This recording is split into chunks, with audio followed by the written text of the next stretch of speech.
it said just above that applicant identifier. If your first thought is to put your name in there, that's not what it's asking for. Yeah, and if you, again, if you don't know, if you look right here, it tells you it's the legal name, it's the applicant organization. Okay, and then your department, your division, the street address, and that would be Lincoln University street address. And that is on a grant fact sheet. You use Kendra Edwards' office address, because she's the person that will submit this for Lincoln. And I will tell you that you need to have, yes, okay. Let me just get there and I'll do something here.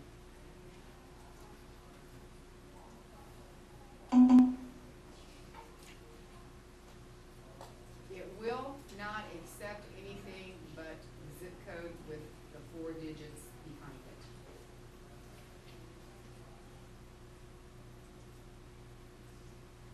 So, and it will tell you when you move on from this that that is not valid. Doesn't tell you what it, well, here it is telling you. It didn't used to tell you they went to 9 digit. Mike, do you know what those are? It's not on the grant fact sheet. I think it's 3152. Let's see.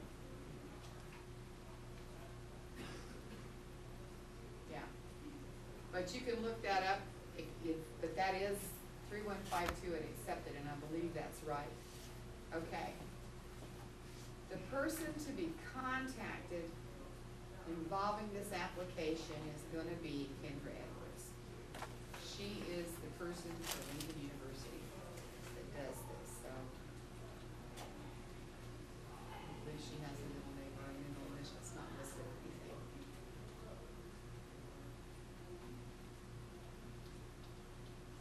And it's her phone number that you're going to use for that. That's on the grant fact sheet. Her email. And then the employer ID number, which is also on the grant fact sheet. And it is identified as the federal tax ID number. Sometimes you'll see TIN. It's tax ID number. So we'll fill that in, and that's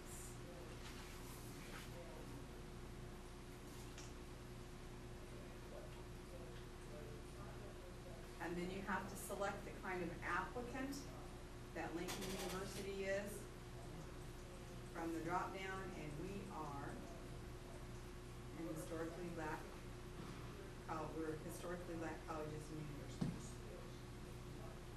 Right. And then you have to tell them if this is a new application, a resubmission, or a renewal, or a continuation, or a revision. Most of the time it's going to be new. It's a revision, you have to tell them why you're doing it. Maybe you need more money, you have too much money, you need more time. They want to know, are you submitting this to other federal agencies or to other agencies? You say yes, you have to tell them who. The name of the federal agency and the CFDA information is populated in this application for you. They want a title of your project.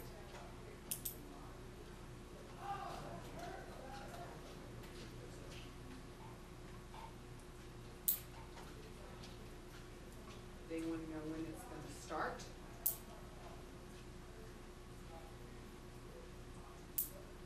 We're going to make this one start at July 1, 2011. And end it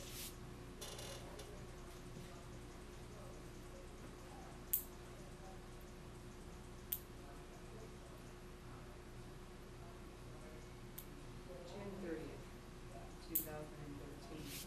Congressional District, that's where is Lincoln University, and I believe that's also on the grant fact sheet. It was. It's 4th, isn't it, on the 4th district?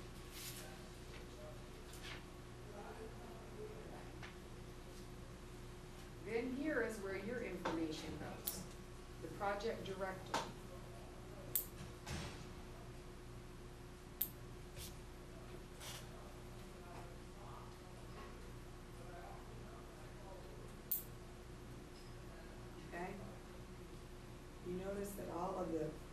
address information that I put in up above, including the fact that it's wrong. I get Ohio instead of Missouri.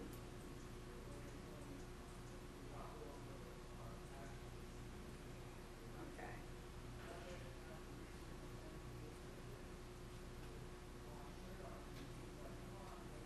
Phone number.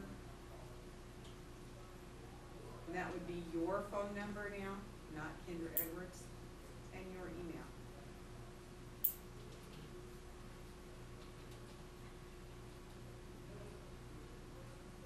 Fax number if you have it.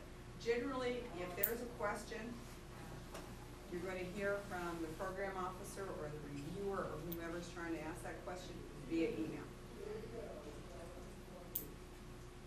Okay. This form continues on to page 2. And you want to look at the RFP about this section. Sometimes they want how much money you're asking for in the first year. Sometimes they want the total project. So we're going to pretend like this is total project.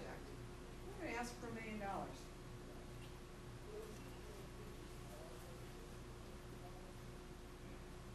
And you have to put zeros in if there's no match money, so that then you have your total. Okay. They're asking if the application has to be reviewed by the state executive order, and that will be noted in the RFP. It will tell you that it is applicable, and most USDA projects are, not all, but most. With grants, there's hardly anything that's ever always the same. You click yes. Ms. Edwards takes care of that. What she does is she sends a copy of the cover page and the abstract to the state clearinghouse. And she does that.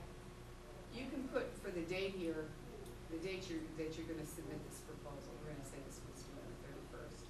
Because she'll do that as part of it. As soon as she gets the grant submitted, she'll put that package together and get it ready to go in the mail. And all they want to know is that you've complied with that. The state clearinghouse rarely, I only know of one occasion in the 11 years I've been in the state where they objected to somebody's proposal. And the only reason they did is that there was a state program that was doing exactly what that proposal was proposing to do. You have to click the I agree,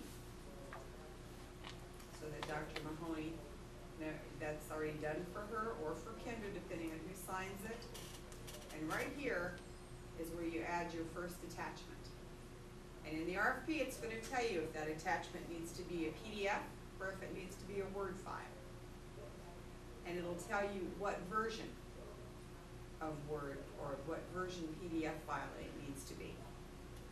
And then you just attach it. When you click this, it'll let you browse. And you can find whatever you're looking for and attach it. What is the failure in the image?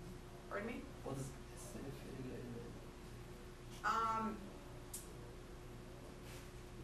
It is just for you to attach. It's where you can attach supplementary documents that it asks for. And it'll tell you, that's where if you said that Lincoln owed a federal debt, you would explain that there. Oh. Okay? Or if you were submitting to other federal agencies, you would, there's a place for you to identify it, but they want to know a little more about it. And the RFP will tell you what they want there in those cases. Okay? So now it's only one attachment? Well, that's one of them. We're not done yet. There are more attachments. Okay. Okay? This information here is Dr. Mahoney. And how her name is